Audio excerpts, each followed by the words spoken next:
이번 영상에서는 면접 답변 자체를 어떻게 구성해야 할지 익숙하지 않은 분들을 위해서 답변 구성 방법에 대해서 정리해 보겠습니다. 이렇게 계속 면접 준비하는 데 도움되는 주제로 많은 컨텐츠들을 준비하고 있으니까 구독, 좋아요 꼭 부탁드리겠습니다. 우선 면접 질문을 유형별로 좀 나눠서 설명을 드려야 할 것 같아요. 리더십 경험, 성공 경험과 같이 하나의 경험을 통으로 답변해야 되는 경우가 있습니다. 이런 경우 주의하셔야 할 것은 시간 순서대로 나의 경험을 쭉 나열하는 것이 아니라 두 가지식으로 얘기하고픈 주장을 먼저 해야 하는 것이고, 이어서 증거를 제시해서 내 주장을 뒷받침하는 것, 이런 식으로 준비하셔야 합니다. 이런 질문 형태가 답변 길이도 제일 긴 형태입니다.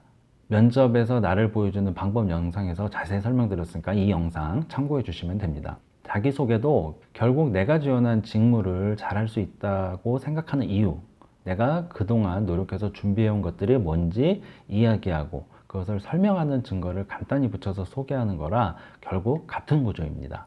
요약하면 면접관이 꼭 알아봐 주었으면 하는 나의 능력, 장점 또는 이유나 생각을 먼저 이야기하고, 이어서 경험에서 이 포인트 부분에 집중해서 자세히 설명하는 방법입니다. 자기소개는 40에서 50초 정도, 경험 답변은 30초 이내로 분량을 그리고 장점, 단점, 취미, 특기 이런 유형의 질문이 있습니다. 이런 유형의 질문에는 질문에 연결되는 직접적인 답변과 간단한 정보 제공이나 추가 설명, 증거를 제시하는 정도로 답변 구성을 하시면 됩니다.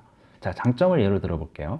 가장 자신 있는 장점 하나를 꼽자면 어떤 게 있나요? 이렇게 물어본다면, 자, 가장 자신 있는 장점을 물어봤죠. 그러니까 답변이 바로 제가 가장 자신 있는 장점은 꼼꼼함입니다. 이렇게 질문에 자연스럽게 연결되는 직접적인 답을 먼저 하시고요. 그러고 나서 전 외출 시 가스, 전기 등 전체적으로 확인을 해야 집 밖에 나서고, 친구들과 지나치듯 잡은 약속도 일정 앱에 바로바로 입력해 두어서 어떤 약속이든 체크를 하는 성격을 가지고 있습니다.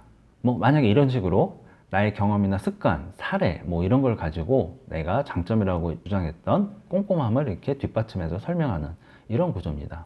또 예를 들면, 또 스트레스 받을 때 어떻게 해소하세요?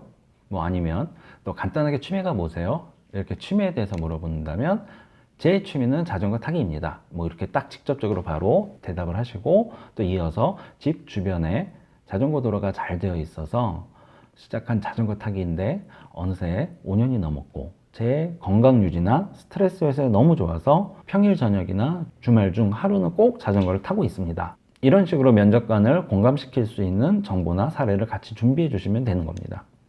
그리고 어떤 답변을 하신 후 꼬리 질문을 받는 경우가 있는데요. 이런 경우 당황하지 마시고 질문에 맞는 범위 내에서 답변을 주시면 됩니다. 너무 길게 장황하지 않게 해주시는 게 중요해요. 예를 들면, 내가 논문 작성한 경험을 얘기하고 있었더니 그 면접관께서 논문 작성 중에 가장 힘든 게 무엇이었냐? 이런 주제의 논문이면 다른 직무에 관심 있는 거 아니냐? 이런 식으로 꼬리 질문이 들어오면 그에 해당하는 내용만 얘기하면 되는 겁니다. 실험 결과가 아예 다르게 나오는 것보다 조금씩 차이가 나는 것에 대한 원인을 파악하는 것이 오히려 더 힘들었다. 힘든 거에 대해 물어본 건 이렇게 아예 대답을 하던가, 논문 주제가 직무와 조금 차이는 나지만 논문 주제 선정 시 교수님의 영향을 받을 수밖에 없는 상황이었다. 직무를 염두에 두고 논문 주제를 잡기는 어려웠다. 이런 식으로 꼬리 질문은 첫 번째 내가 한 답변이 무언가 이렇게 이해하는 데 부족해서, 또는 다른 내 답들과 상충되는 면이 있는데 그걸 또 정확하게 파악하고 싶어서, 아니면 내 아예 전체적인 내 답변 중에 그 부분에 있어서 좀 불만이 있다던가, 결국 어떤 궁금증이 생겨서 물어보는 것이라서 면접관의 궁금증을 풀어줄 수 있게 구체적인 상황 설명이나 정보 제공으로 면접관을 공감시키시면 됩니다. 그리고 한 가지 더, 단답형은 무조건 안 됩니다. 한 문장이라도 좋으니 주장을 뒷받침할 수 있는 정보나 설명을 꼭 붙여주세요. 제 생각에는 면접 중에 단답형으로 대답이 가능할 때는 딱 하나 있는 것 같아요. 진짜 이제 면접이 거의 끝나가서 시간이 얼마 안 남아서 그러니 짧게 해주세요 라면서 이렇게 면접관이 진짜 그 면접에 그 후반부에 갔을 때 질문을 하는 경우가 있어요. 딱 이런 경우밖에 없는 것 같아요. 이럴 때는 진짜 짧게 해야 됩니다. 주저리 길게 충분하게 막 증거 제시하시면서 하면은 오히려 안 됩니다. 그리고 길게 얘기하면 장황하다고 해서 짧게만 얘기하려는 지원자들을 실제 면접 현장이라던가 컨설팅 현장에서 생각보다 많이 보게 되는데요. 면접의 목표는 공감과 설득과 믿게 만드는 거라고 했죠. 면접에서 나 짧게 얘기 잘하죠? 뭐 알려주려고 면접 보는 거 아니잖아요. 짧게 얘기한다고 뽑아주는 거 아니고 내가 어떤 사람인지 공감되어야 뽑는 거니까 짧게 주장만 하지 마시고 약간 길어지더라도 공감을 위한 정보는 주셔야 합니다. 오히려 이런 핵심 정보 없이 시간 순서대로 그야말로 있었던 일을 나열만 하면서 스토리텔링을 하는 것이 가장 큰 문제이니 혹시 여러분의 면접 답변들이 이렇게 되어 있는지 우선 점검해 보세요.